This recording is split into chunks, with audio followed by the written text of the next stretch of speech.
Huawei was banned from US telecom networks. China Oceanwide was blocked from buying a major insurance company. ByteDance was ordered to sell TikTok. The US has consistently blocked Chinese companies from gaining ground in the US. Except for one.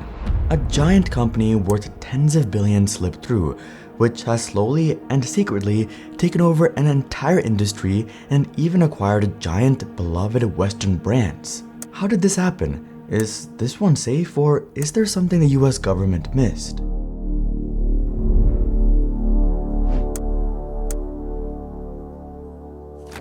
The war between Chinese giants and the US government has been raging for a while, but one of the catalysts was the telecom giant Huawei. A report by the Congressional Research Service stated that since 2000, the US government has raised concerns about Huawei, citing its ties to the Chinese government and military, sanction violations, theft of intellectual property, and other offenses. They were worried that personal data on US citizens, or worse, the US government, was going directly to the Chinese Communist Party or the CCP. Huawei wasn't going to let this stand given how big the US market was. So in 2011, Huawei sent an open letter to the US government denying their concerns, requesting an investigation to prove there was nothing to worry about. Huawei is a normal commercial institution and nothing more was the ending statement. The US government obliged, but the results weren't in Huawei's favor. The investigation found that Huawei officials sought to portray the company as transparent, but consistently refused, however, to provide detailed answers to support the answers to the questions at the heart of the investigation. The committee received almost no information on the role of the Chinese Communist Party Committee within Huawei, or specifics about how Huawei interacts in formal channels with the Chinese government. Tensions only rose from there. In 2014, Huawei was banned from US government contracts. Then, in 2019, the US Department of Commerce restricted American companies from selling Huawei technology without permission. Huawei's 5G infrastructure only raised concerns further. Today, most of the Western world has restricted or banned Huawei's 5G network, including the Five Eyes International Intelligence Alliance. Canada, the United Kingdom, Australia, New Zealand, and of course, the United States. But telecommunications isn't the only industry that concerns the United States. Yet, this acquisition was nothing compared to this next company. We all know the battle over TikTok, but there's something interesting about this case. TikTok was originally made by Musical.ly, which was then acquired by ByteDance. But reportedly, these companies never informed CFIUS of the sale or sought clearance. Naturally, when TikTok began blowing up, the US government soon realized this and became concerned. What did ByteDance want to keep hidden? There were the risks of data collection of US users, but also something else: censorship and even propaganda by the CCP. There were reports of the Chinese government censoring TikToks about Tiananmen Square, Hong Kong, and the Taiwan election. It's not too big a stretch to believe given how the CCP censors information in China and even in their other Chinese products like DeepSeek. TikTok denied this, but employee interviews and leaks suggested that political content is indeed censored. After many reviews, the US government gave ByteDance the ultimatum: sell TikTok or have it banned. All of these Chinese companies faced extreme scrutiny in the West, yet somehow one of them has slipped through. A giant multi-billion-dollar Chinese conglomerate has acquired many known overseas brands and has faced no interference. How did this happen?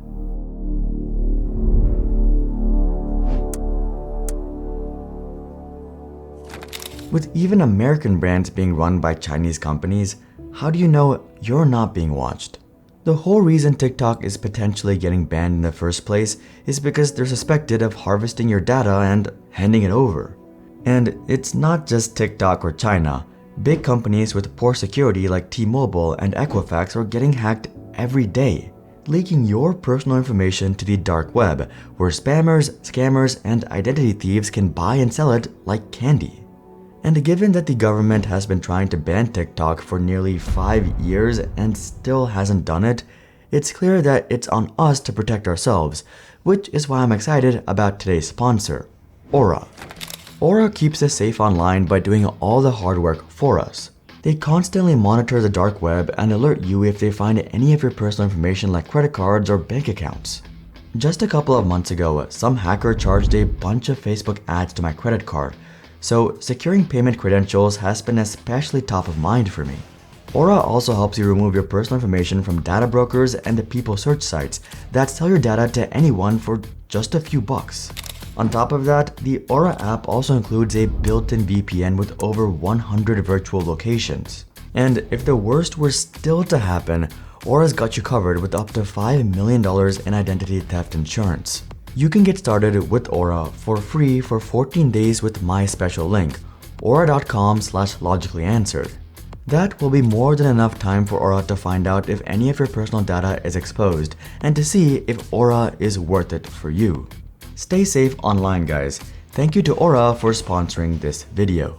Haier was originally a refrigerator factory all the way back in the 1920s. It continued a modest business but was seized by the government after the 1949 Communist Revolution. After decades of consistent failure, debt, and eventually bankruptcy, one man entered the scene, Zhang Ruimin. Zhang had extensively studied management in the West and Japan and wanted to see the same success in his homeland. In 1984, Zhang was made the managing director. He wanted to overhaul the company's culture and their priorities, which at the time were not good. Around this time, one customer returned a refrigerator which didn't work. At this point, a refrigerator was a luxury item in China.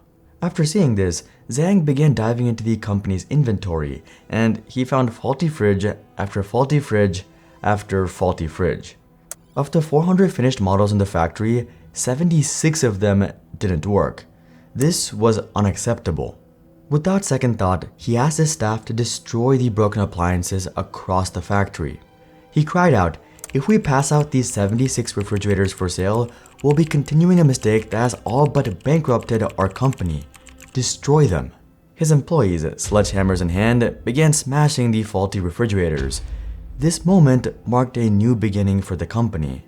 Zhang overhauled the culture and production at a time when Chinese brands were often seen as low quality. Zhang wanted to challenge this belief. He implemented new quality control, and in 1992, the now called Haier Group made history. It was the first company in China to receive the ISO 9001 certification, an international standard of quality. Things were going great, business was booming. They diversified into all kinds of industries, personal computing, mobile phones, and much more. By 1998, sales surpassed $2.8 billion, with 40% of China's refrigerator market share. Haier was now the biggest appliance brand in China, but there was a problem. They had bigger ambitions than just China. They had broken into Asia and the Middle East, but found another roadblock. Their products were good, but their brand wasn't popular in the United States. Not only that, having great manufacturing in China doesn't help overseas given how large and heavy their products are. Shipping becomes extremely expensive. But there's more. Since the appliance industry had matured, it had very low barriers to entry, so the competitive advantages weren't strong. Haier entered fairly easily, but taking ground is an entirely different game. Every year, GE and Whirlpool add features, grind down operational costs, fine-tune their supply chain, renegotiate their buyers, and so on. Unless one of them stumbles, it's really hard to take market share. Haier was simply unlikely to win organically anytime soon. They had two options: compete with the crowded, saturated Western markets, slowly growing the Haier brand, if at all, or something else. They decided to take another route. In 2012, Haier acquired Fisher and Paykel. This was an innovative appliance brand in New Zealand, but compared to the other giants, fairly small. The takeover was a great success, so Haier began their next move. In 2016, the Haier Group moved to acquire GE Appliances for $5.4 billion. This was an old, iconic, and trusted American brand. You might not know them by name, but I'm sure you recognize their logo. The news caused quite a stir. The question was, would the US government allow it? It had just recently blocked Huawei from major contracts. But what about Haier? Not only that, staff at GE were concerned. There were huge rumors saying that everyone's pay is going to go down by 20%. But in March of 2016, the Department of Justice completed its review of the transaction and, surprisingly, approved. The deal was completed in June that year, but what about staff? Well, something interesting happened. Reportedly, the reward structure actually improved. Extra bonuses were made available to all staff based on performance. There was no going backwards. Now, even if you're a finance person who's dedicated purely to the laundry business, that individual's bonus, or at least half of it, is derived specifically from the success of the laundry business. Not only that, but the production lines and work culture was improved. Managers and executives were helping at the assembly lines. That would have never happened in their old model. Not only did Haier have a major US brand, but also production and supply lines in the US. They continued their grand plan. In 2018, they completed the takeover of Candy, an Italian appliance maker. Hair's global dominance continued to grow. In 2024, they reported revenue of $37 billion, making them the second largest appliance company in the world, ahead of LG and Whirlpool. The question is, how? If the US government is so sensitive to Chinese takeovers, why was Haier given the approval? What was different about Haier?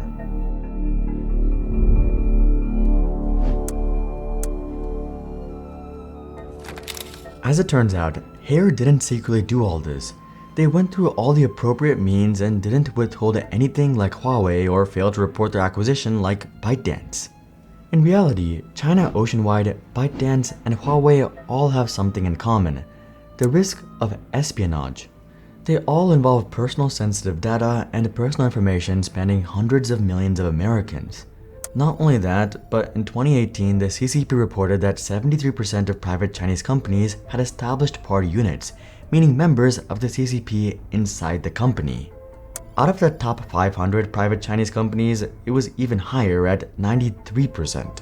These party members can influence business decisions and ensure companies comply with the goals of the government. Xi Jinping himself said this change was integrating the party's leadership into all aspects of corporate governments. So, what about Haier? Why does the US government draw the line here? Haier is an appliance company. It really was that simple. A washing machine or fridge doesn't raise the same security concerns as telecom infrastructure or social media used by hundreds of millions. The US government just didn't consider Haier as a threat, so it approved the purchase of GE appliances. But something's changed, as there is now a reason to be concerned. Imagine a fridge that scans your food. Haier may have slipped through the cracks of an old industry, but that industry has now changed. Smart appliances connected to your phone and the Wi-Fi, which collect data. Fridges, washing machines, cars, locks, lights, security cameras, Alexa, TVs, printers, anything and everything in your home. On the surface, it's pretty easy to see the benefits. This not only adds more features like customizable cooling or remote activation, but can even be more efficient or better for the environment. They can minimize water waste or identify ways to reduce power consumption. Everything. So really, the Internet of Things, if we embed processing power into common objects, it means that we can extract data and information. Data and information also feed artificial intelligence. But it might not be as good as it seems. And we discovered a command that scared me. We discovered you could do this. I could recover your Wi-Fi password from your kettle.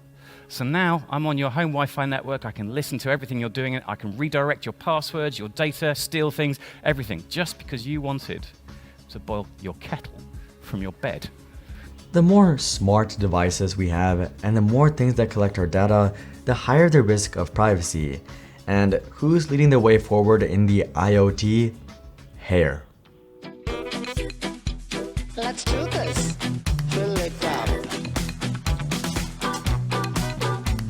Let's add some more. Easily monitor and control your refrigerator from your smart device, thanks to built-in Wi-Fi and the Smart HQ app, which sends you helpful alerts if the door is left open or service is needed. Hair's main brand and their subsidiaries like GE Appliances have many new smart appliances.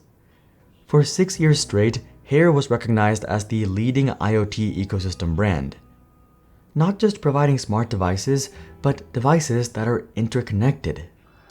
We're here in the U+ Smart Life home, and the key to this is what Haier is trying to do is make your life as simple as possible with just the touch of a button. So where's the concern? Well, in Ayn Koka's book, Trafficking Data, she recounts that we toured kitchen mock-ups studded with stainless steel devices, and our hosts told us that Haier was now a tech company. Instead of mini refrigerators, we saw connected home appliances with sensors to surveil users' daily lives. The acquisition of GE Appliances specifically targeted growth through the IoT. Haier has made good on this goal by delivering an entire line of connected consumer electronics called GE Smart Appliances.